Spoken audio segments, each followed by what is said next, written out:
Hoy se tiende a definir por una metodología más que por una teología.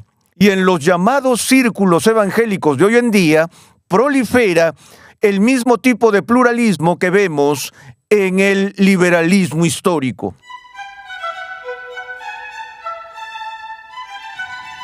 Se dice que la doctrina divide.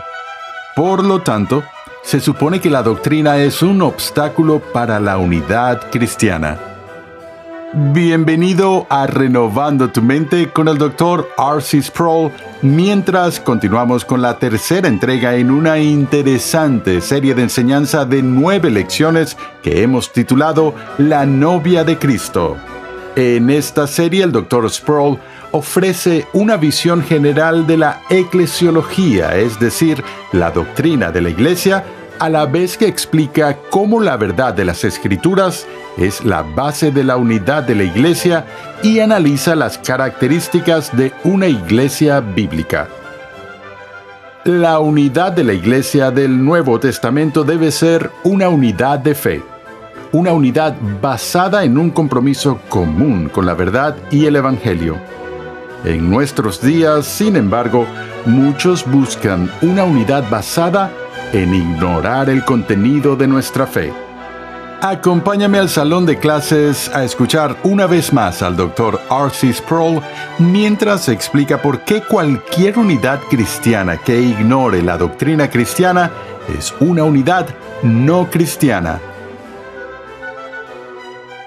Cuando era niño, aprendí una canción antigua, un adagio que me ha servido mucho.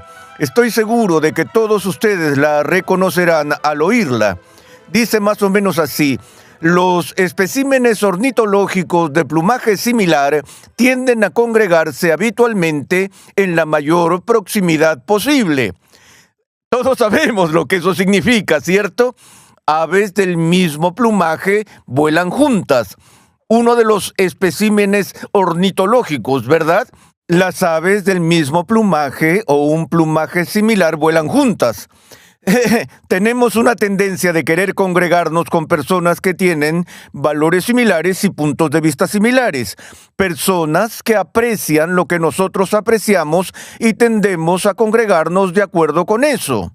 De hecho, uno de los escándalos, creo, del protestantismo es que muchas veces la composición de los miembros de la Iglesia no se define por una confesión común de fe en términos de compartir la misma doctrina, sino que las iglesias tienden a establecerse basadas en líneas socioeconómicas de similitud.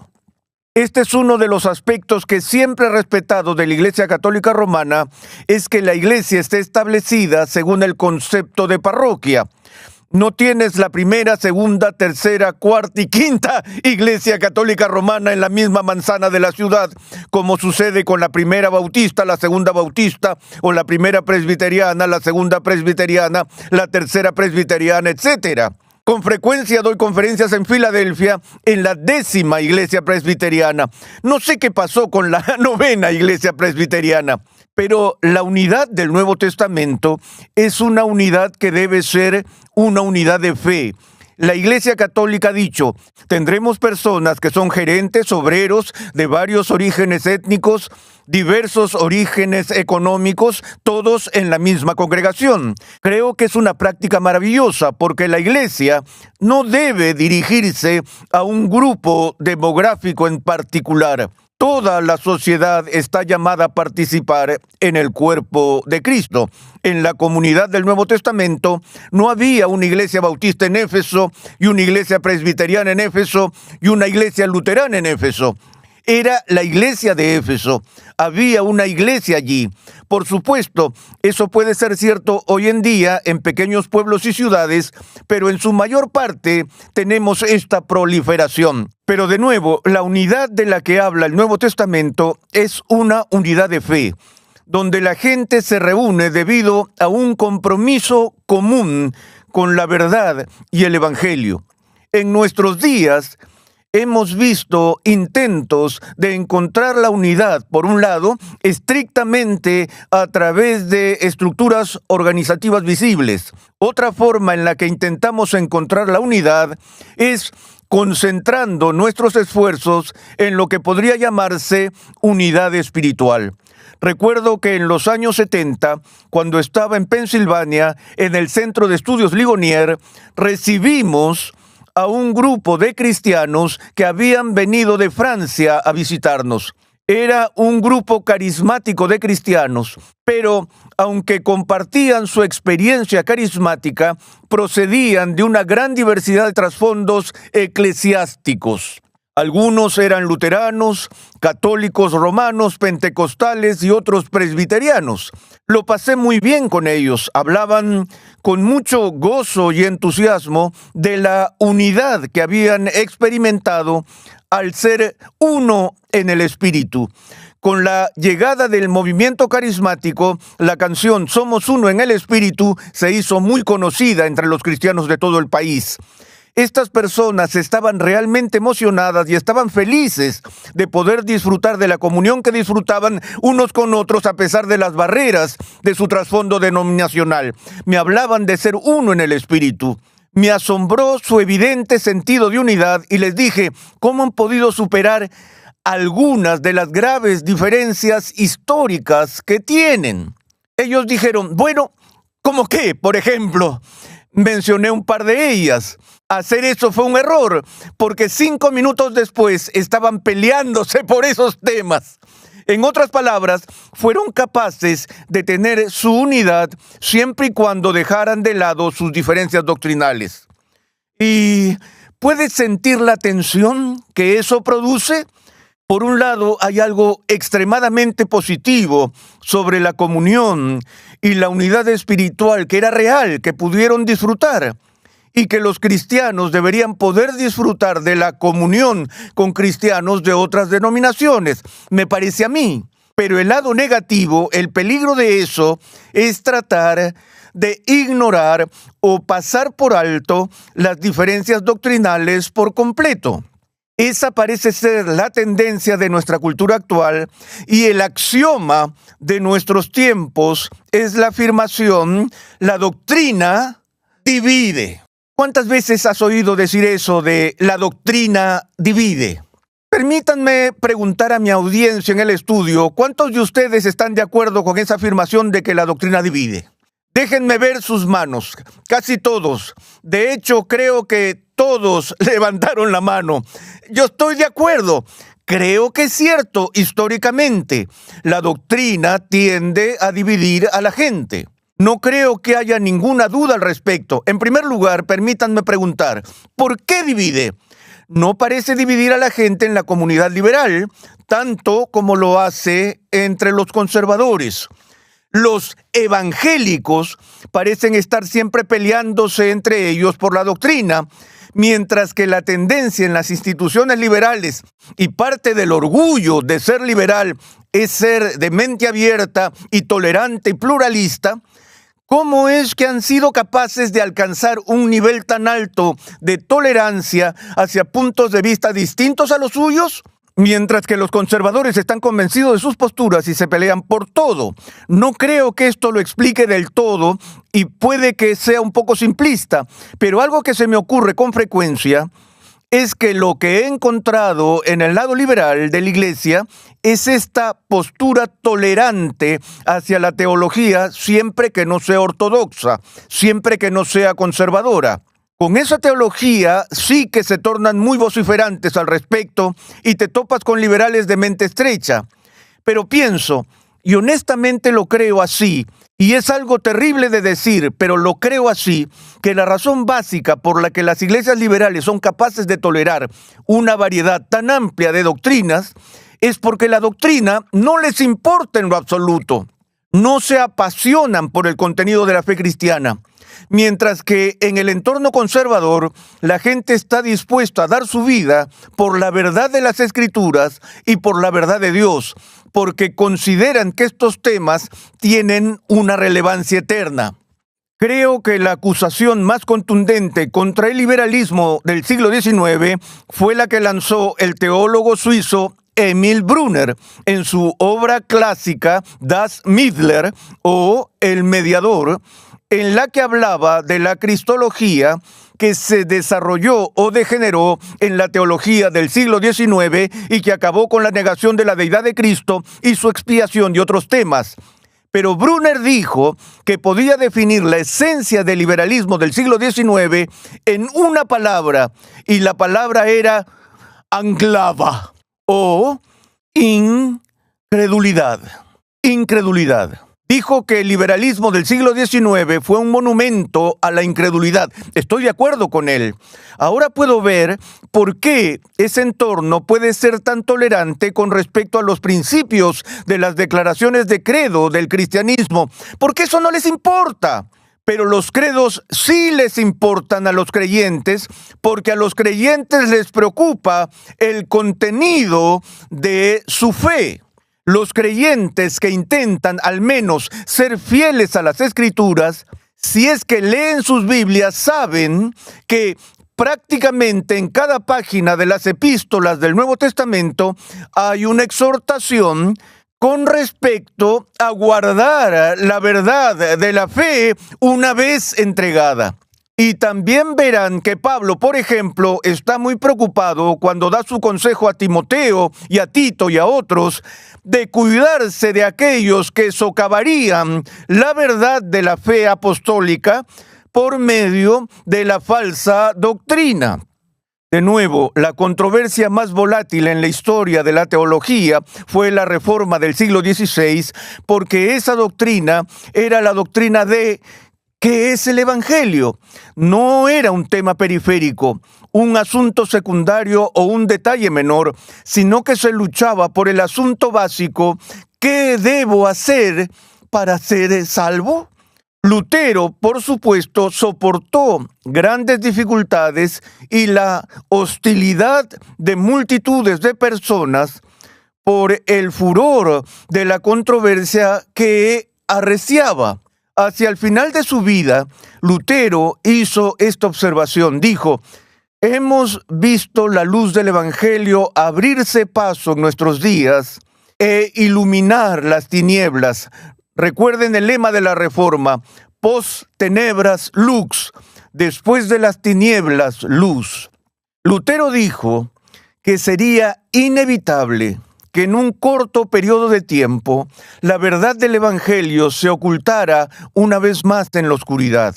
La razón por la que predijo eso fue que donde quiera que se predique el Evangelio hay división.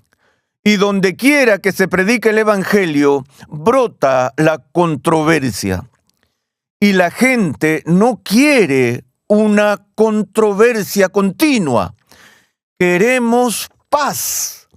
Ayer estaba en el camerino del club de golf y uno de mis amigos estaba llenando un crucigrama y estaba luchando con una respuesta. Él me preguntó: Arci, aquí hay uno que no se me ocurre. Le dije: ¿cuál es? Me dijo: ¿cuántas letras había en el espacio? Y que la única pista era la palabra Chamberlain. Si hubieran sido 4 espacios, hubiera dicho Wilt. Pero había más, 6 o 7. Y le dije: ese es Neville Chamberlain. Y él preguntó: ¿quién es ese? Le respondí: Neville Chamberlain es la imagen arquetípica por excelencia de la persona que vende todo en las negociaciones. Una de las fotografías más famosas del siglo XX es una foto de Neville Chamberlain cuando era primer ministro de Inglaterra, después de volver a Londres de sus reuniones en Múnich, donde se reunió con Hitler y sus compinches. Ahí está Chamberlain, inclinado sobre el borde de un balcón con su paraguas colgando de su muñeca y sus brazos están extendidos y está diciendo sus palabras inmortales: hemos logrado la paz para nuestro tiempo.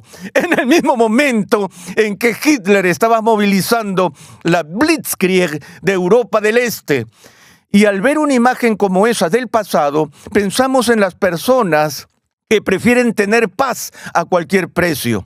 De nuevo, el mensaje de los falsos profetas de Israel era que predicaban paz, paz, cuando no había paz. La paz que ellos proclamaban es lo que Lutero llamó una paz carnal.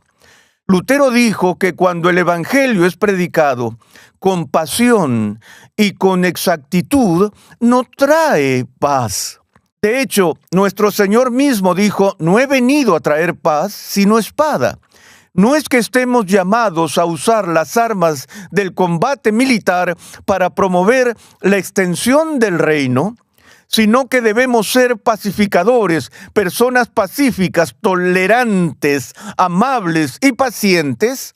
Pero si nos fijamos en el registro de la historia, los profetas de Israel lucharon por la verdad, y cada vez que lo hacían, surgía la controversia.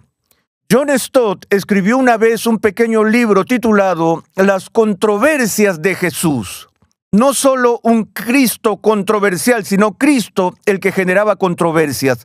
Porque dudo que haya habido algún ser humano en este planeta que en tan corto periodo de tiempo generara tanta controversia en su vida como lo hizo Jesucristo. La gente estaba a favor o en contra de él. El registro de la Iglesia Apostólica en el libro de los Hechos es el registro de una controversia continua e incesante. Y la controversia se centró en la predicación del Evangelio. Tan controvertida era la predicación del Evangelio que el establecimiento religioso de la comunidad judía, el Sanedrín, prohibió a los apóstoles predicar el Evangelio. ¿Por qué? Porque dividía a la gente. ¿Por qué? Porque era controversial. En nuestra generación se nos ha dicho una y otra vez que la mayor virtud es la paz. Hemos vivido en una época en la que se ha lanzado una bomba atómica. Hemos visto guerras por todas partes y estamos cansados de tener discusiones. Estamos cansados de que la gente se pelee entre sí. Estamos cansados de que la gente se mate entre sí. Gracias a Dios, las iglesias ya no están quemando a la gente en la hoguera o poniéndolas en potros de tortura y ese tipo de acciones como sucedía en siglos pasados. Hemos aprendido a coexistir con personas con las que no estamos de acuerdo. Valoramos esa paz, pero me temo que el peligro es que la valoremos tanto que estamos dispuestos a oscurecer el evangelio mismo. Por eso debemos tener cuidado de hablar de unidad cuando en realidad no la tenemos. A veces creo que pensamos que tenemos más unidad de la que realmente tenemos. Históricamente, en la época de la Reforma, los protestantes no solo se llamaban protestantes, sino que se llamaban evangélicos. Se llamaban evangélicos porque abrazaban el evangelio. A lo largo de la historia, aunque los evangélicos del siglo XVI se fueron y fundaron diferentes denominaciones, la Iglesia de Inglaterra, el anglicanismo, el episcopal, el luteranismo, el calvinismo y otras más, sin embargo, todavía había algunos principios fundamentales de unidad que unían a los evangélicos históricos. Y los dos puntos principales de unidad en el evangelicalismo histórico y clásico eran dos de las solas de la Reforma. Primero, sola Escritura y segundo, sola fide. Lo que significa que todos los diferentes grupos protestantes creían que la Biblia era la autoridad final para asuntos de fe y práctica. Todos ellos creían en la inspiración e infalibilidad de la Biblia. En segundo lugar, estaban de acuerdo en el asunto cardinal del siglo XVI, es decir, la doctrina de la justificación por la fe sola. Así que independientemente de sus diferencias con respecto a los sacramentos y otras doctrinas, al menos había ese cemento que unía a los protestantes. Esa unidad perduró durante varios siglos. Es solo en nuestros días que hemos visto a ese grupo de personas que se llaman a sí mismos evangélicos que han roto filas sobre estas dos doctrinas. Hasta hace 20 años, casi se podía garantizar que una persona que se llamaba a sí misma evangélica creía que la Biblia era la palabra de Dios, que era infalible, que estaba inspirada, que era inerrante. Ya no se puede hacer esa suposición. Esa unidad ha sido demolida. Hace 20 años se podía suponer que cualquiera que creyera, que se llamara a sí mismo evangélico, creía no solo que la justificación era por la fe sola, sino que la doctrina de la justificación por la fe sola era esencial para el evangelio y esencial para la fe cristiana, y que nadie la negociaría nunca. Hoy en día ya no se puede hacer esa suposición. De hecho, un historiador argumenta que el término evangélico ahora ha sido vaciado casi por completo de su significado, donde históricamente ser evangélico significaba algo a nivel doctrinal. Es decir, se definía en términos de una confesión particular. Hoy se tiende a definir por una metodología más que por una teología. Y en los llamados círculos evangélicos de hoy en día prolifera el mismo tipo de pluralismo que vemos en el liberalismo histórico. Ahora, la unidad que sí existe, gracias a Dios, y que siempre existirá, es la unidad de la Iglesia invisible. Ese es el concepto de unidad que examinaremos en nuestra próxima sesión.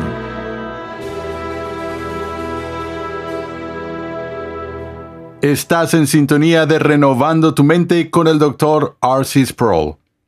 Nos alegra que te hayas unido a nosotros. En un momento regresamos con el Dr. Sproul para concluir esta lección. Pero antes te invitamos a visitar nuestra página web renovandotumente.org, donde podrás solicitar gratuitamente la guía de estudio de esta serie. Escucha 5 minutos en la historia de la Iglesia con Steve Nichols. Este podcast semanal ofrece una mirada informal e informativa a la historia de la Iglesia. Acompáñanos cada semana mientras hacemos una breve pausa en el presente para explorar el pasado. Viaja en el tiempo mientras observamos a las personas, los acontecimientos e incluso los lugares que han dado forma a la historia del cristianismo. 5 minutos en la historia de la Iglesia está disponible en todas las plataformas de podcast. Para más información, visita la página web 5minutosenlahistoriadelaiglesia.com. Muchas iglesias han demostrado que pueden disfrutar de paz y unidad. Pero, ¿a qué precio? La doctrina es ese elemento divisivo que puede romper la unidad y ser calificado de perturbador de la paz. En esta lección, el Dr. Sproul nos ha recordado que la doctrina divide. Antes de irnos hoy, el Dr. Sproul tiene un comentario final para nosotros. Realmente tratar de vivir como cristiano es vivir en el filo de la navaja, ¿no es así? Si es posible, en cuanto de ustedes dependa, dice la Biblia, estén en paz con todos los hombres. Realmente tenemos que hacer todo lo posible para mantener la paz, pero al mismo tiempo estamos llamados a ser fieles a la verdad del Evangelio y a la pureza de la Iglesia. Recuerdo que cuando fui ordenado, tuve que hacer el voto de trabajar por la paz, la unidad y la pureza de la Iglesia. Y todos los que fuimos ordenados en esa iglesia tuvimos que hacer el mismo voto. 3 elementos: paz, unidad y pureza. Pero lo que encontré en el ministerio fue que era casi imposible llevar a cabo los 3 elementos para la satisfacción de todos los demás. Porque si había un asunto doctrinal donde la pureza de la iglesia estaba en juego, si hablabas, inmediatamente serías acusado de perturbar la paz y la unidad de la iglesia.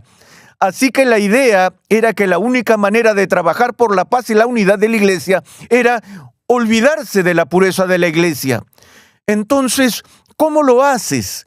Es extremadamente difícil preocuparse por estos 3 elementos.